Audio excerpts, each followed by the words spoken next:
Hi friends, ಎಲ್ರಿಗೂ ನಮಸ್ಕಾರ. ಮೂಲಂಗಿ ಬೇಳೆ ಸಾಂಬಾರು ಮಾಡೋದು ಹೇಗೆ ಅಂತ ತೋರಿಸ್ತೀನಿ, ಬನ್ನಿ ಮಾಡೋಣ. ಒಂದು ಕುಕ್ಕರ್ಗೆ ಬೇಳೆ ತೊಗೊಂಡು 1 ಕಪ್ ಬೇಳೆ ಹಾಕಬೇಕು, ವಾಶ್ ಮಾಡಿ ಇಟ್ಕೊಂಡು. ಆಮೇಲೆ ಸ್ವಲ್ಪ ಕೊತ್ತಂಬರಿ ಸೊಪ್ಪು, 1-2 ಕಾಳು ಬೆಳ್ಳುಳ್ಳಿ, 2 ಟೊಮೊಟೊ ಹಣ್ಣು, ದೊಡ್ಡ ಸೈಜಾಗಿರೋದು 2 ಟೊಮೊಟೊ ಹಣ್ಣು, 2 ಈರುಳ್ಳಿ ಈ ರೀತಿಯಾಗಿ ಉದ್ದುದ್ದ ಹೆಚ್ಕೊಂಡು ಹಾಕಬೇಕು. ಸ್ವಲ್ಪ ದಪ್ಪದಾಗೆ ಹೆಚ್ಕೊಂಡ್ರೂ ಏನಾಗಲ್ಲ, ಬೇಳೆಯಲ್ಲಿ ಬೇಯ್ಕೊಳ್ಳುತ್ತೆ. ಸ್ವಲ್ಪ ಕರಿಬೇವು,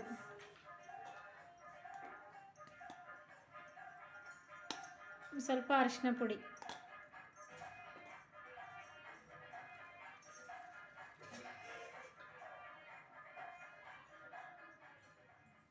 ಸ್ವಲ್ಪ ಆಯಿಲು,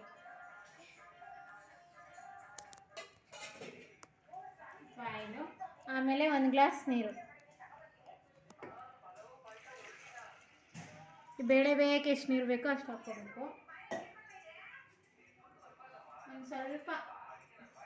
ಸ್ವಲ್ಪ ಸಾಲ್ಟ್. ಇವಾಗ ಕುಕ್ಕರ್ ಕ್ಲೋಸ್ ಮಾಡಿಬಿಟ್ಟು 1 ಸ್ಪೂನ್ ಆಯಿಲು, 1 ಸ್ಪೂನ್ ಆಯಿಲ್ ಹಾಕ್ಬಿಟ್ಟು ಸ್ವಲ್ಪ ಜೀರಿಗೆ, 1 ಸ್ಪೂನ್ ಸಾಸಿವೆ, ಸ್ವಲ್ಪ ಚಟಪಟ ಅಂತ ಸಿಡಿಯುತ್ತೆ. ಆಮೇಲೆ ಕರಿಬೇವು,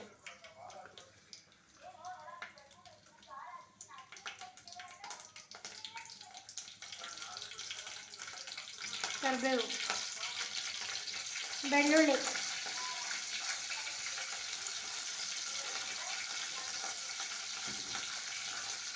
ಹಾಕ್ಬಿಟ್ಟು ಈ ರೀತಿ ಮಾಡಬೇಕು. ನೋಡಿ, ಇದು ಸ್ವಲ್ಪ ಆಯಿಲಲ್ಲಿ ಫ್ರೈ ಆದಮೇಲೆ ಈ ರೀತಿಯಾಗಿ ಕಟ್ ಮಾಡ್ಕೊಂಬಿಟ್ಟು ಹಾಕಬೇಕು. ಮೂಲಂಗಿ ಹಾಕ್ಬಿಟ್ಟು ಚೆನ್ನಾಗಿ ಆಯಿಲಲ್ಲಿ ಫ್ರೈ ಆಗಲಿ.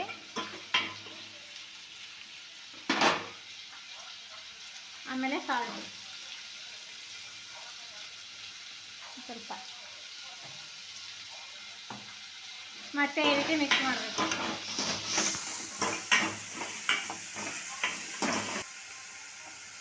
ಒಂದು ಸ್ಪೂನ್ ಸಾಂಬಾರು ಪುಡಿ, ಬೇಳೆ ಸಾರಿನ ಪುಡಿ,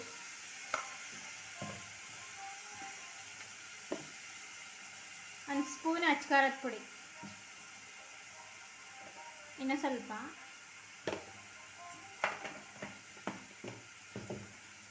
ಹಾಕ್ಬಿಟ್ಟು ಈ ರೀತಿ ಫ್ರೈ ಮಾಡ್ಕೋಬೇಕು ಚೆನ್ನಾಗಿ.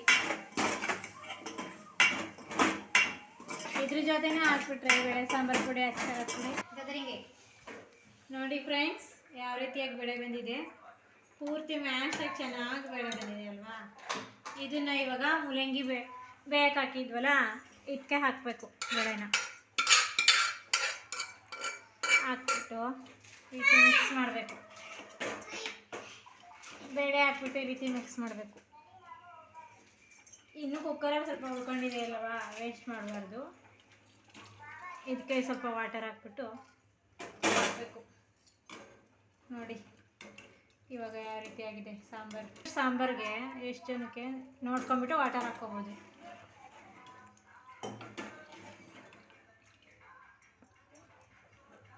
ಒಂದು 5 ನಿಮಿಷ ಮಿಕ್ಸ್ ಆಗಲಿ, ಕುದಿಬೇಕು. ಯಾಕಂದರೆ ಇವಾಗ ಬೇಳೆ ಹಾಕಿದ್ದೀವಲ್ವಾ, ಸ್ವಲ್ಪ ಒಂದು 5 ನಿಮಿಷ ಕುದೀಲಿ. ಮೂಲಂಗಿ ಬೆಂದಿದೆ, ಇನ್ನು ಸ್ವಲ್ಪ 5 ನಿಮಿಷ ಕುದ್ರೆ ಸಾಂಬಾರು ರೆಡಿ ಆಗುತ್ತೆ.